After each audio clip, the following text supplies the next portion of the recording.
আজি বনাম কল পচলা আৰু হাঁহৰ মাংসৰ জ্বলা ভাজি। আপোনালোকে বাৰু ভাল পায়নে কমেন্ট কৰিব। আজি পিছে হাঁহৰ মাংস দিয়ে অকণমান বনাম কল পচলা, আপোনালোককো দেখাম। আপোনালোকে কেনেদৰে খায় কমেন্ট কৰিবচোন দেই।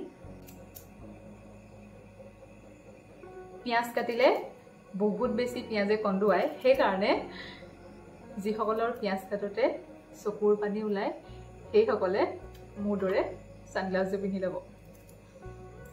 এটু পালো চকু পানী নোলায়।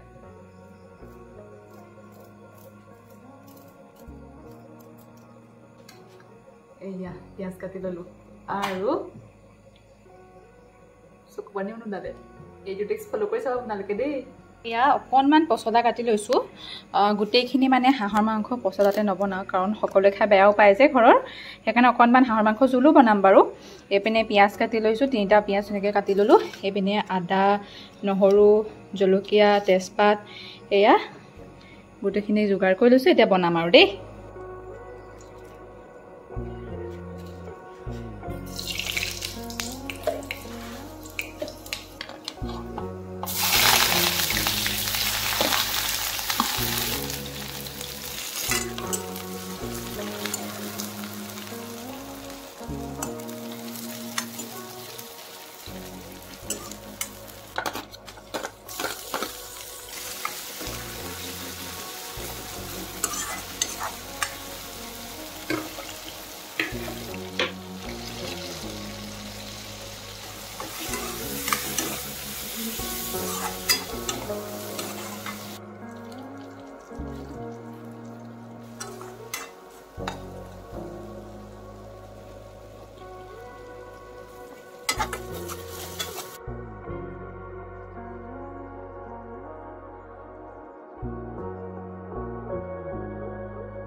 আপোনালোকে ইমান দেৰিলৈকে এই ভিডিঅ'টো চাই আছে যিহেতুকে আপোনালোকৰ মাজৰ পৰাই জনাব কলপচলা আৰু হাঁহৰ মাংসৰ এই জ্বলা ভাজিখন আপোনালোকৰ বাৰু প্ৰিয়নে?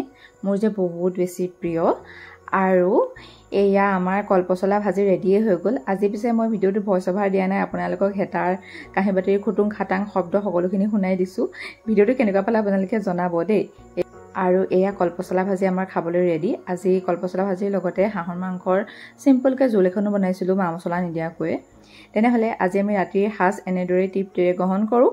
আপোনালোকে ভিডিঅ'টো যদি চাই ভাল পালে লাইক, কমেণ্ট আৰু শ্বেয়াৰ কৰিব, লগতে মোৰ পেজটো ফ'ল' কৰিবলৈ নাপাহৰিব। বাই।